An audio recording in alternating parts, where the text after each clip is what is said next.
That's the significance of it. Some people say they're a one-world government. I'm sorry, terribly sorry to interrupt, but there is another interview booked that has been booked. Is it all right?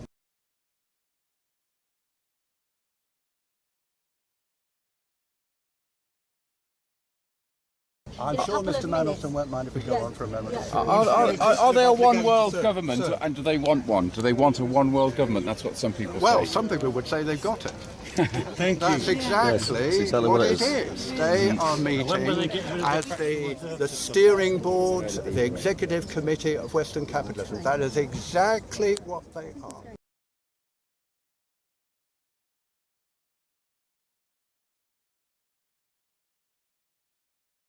Then there is no democracy. There is no democracy at all. It's gone now.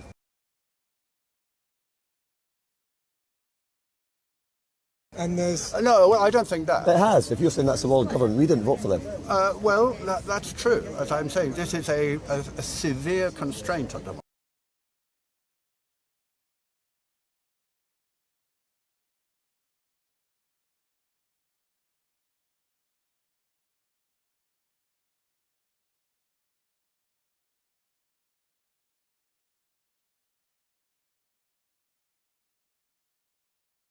So we didn't vote for it. So therefore, there is no democracy whatsoever. Hannah, spot out, Hannah.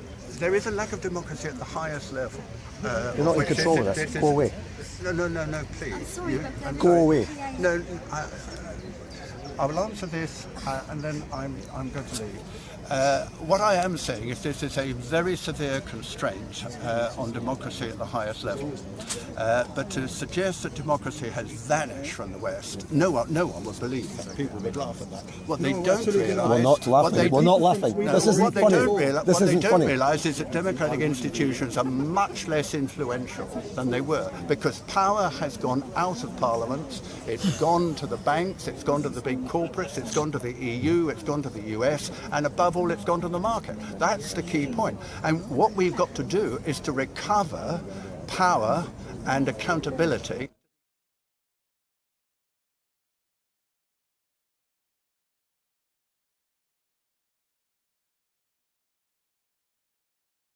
you hear about that recent Bilderberg group meeting in, what was it, Shantyville, Virginia? Yeah, recently there was one, and there were some reports on it. I didn't read a whole lot about it, but Man. certainly we're there. What do you think they're doing there?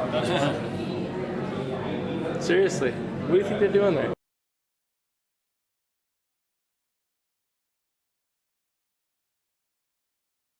Well, they probably get together and talk about how they're going to control the banking systems of the world and natural resources. And we get together and we talk about how we're going to get our freedom back. So we have our own things to talk about too. Thank you, Secretary Kerry, for coming today. You mentioned in your remarks that we don't need politicians to go home and say we need to end foreign aid and we need to spend some of that money at home. Well, this might come as news to one of the most prominent politicians in our country, who said in his re-election campaign that we need to do less nation building abroad and more nation building at home, and that would be your current boss, the President of the United States. So I don't think this is unique to Republicans or Democrats. In fact, it crosses all party lines. It's not me going home and creating an atmosphere where people are doubtful of foreign aid. It's that 80 to 90% of people are doubtful. We have 2 bridges in my state that are over 50 years old. The President came and I flew down with him to talk about rebuilding them. I'm in favor of replacing bridges and rebuilding our infrastructure. But at the same time, we seem to not have enough money to keep the doors open around here, not enough money to keep the touring of the White House open. This administration sent an extra $250 million to Egypt. Many of us find that offensive. We can't even run the basic functions of government, and yet we send an extra $250 million in addition to the $2 billion we already send over there. So many of us are offended by this. The question I have for you is, the Mubarak family is said to be worth more than $10 billion. Most people say that a lot of that money came from our foreign aid. Mobutu ruled for many, many years in Central Africa. He was said to be worth millions upon millions, if not billions of dollars. His wife was called Gucci Mobutu. She was famous for going to Paris and shopping for shoes with a Louis Vuitton bag full of $500,000 in cash to $1 million in cash. That money was looted from the American Treasury. There is all kinds of examples of theft and kleptocracy. There's examples of our foreign aid being used to buy tear gas in Egypt, used to spray on the Egyptian people. So I don't think it even buys the goodwill of the people, because often it's stolen by their leaders who are unpopular in their country. So I think it's often counterproductive. But I think we're missing the boat here if you think that we're stoking the fires and that the people don't already believe this. This is something that is already in the psyche of the people. People are upset about it, would rather spend money at home. But I'd like your comments on the president's position, but also on the idea of that a lot of foreign aid has been stolen by these leaders. Well, Senator, I think there's a difference between, some of the nation building that we've seen sometimes engaged in and good foreign aid programs that don't rise to the level necessarily of sort of nation building. Has some money been stolen? Absolutely. Investment and other kinds of things, the money, a lot of it doesn't go to governments anymore directly. It goes into either the investment or into the project, and it's quite controlled. And that's one of the reforms that's been put into place.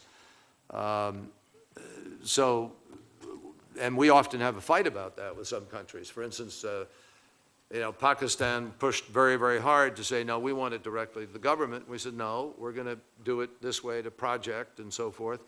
There are plenty of ways that people have enriched themselves in some countries to the adversity of their people. I mean, that is also part of what our foreign policy and investments try to change, is installing rule of law, is trying to help with a justice system, create accountability for those things. The things that we invest in that provide a return on our investment. I'll give you an example. We have stopped countless plots against our country, which, had the FBI not cooperated and had the CIA and other entities not been creating some of the programs we had, Americans would have died. Occasionally, something gets abused, just as it gets abused in some parts of almost every government. 250,000 of those Christians came from Iraq because they weren't too happy with the government that's been installed in Iraq after we win the war. So the question is, you win the war and radical Islam takes over in Syria, or you give weapons to these groups. You have your own Joint Chiefs of Staff saying he's not sure he knows who the right guys are and who to arm. I really think we ought to be careful about getting involved in the civil war. Well, Senator, your warning is a legitimate one, and which is why the president has not given lethal aid. He has given non-lethal aid.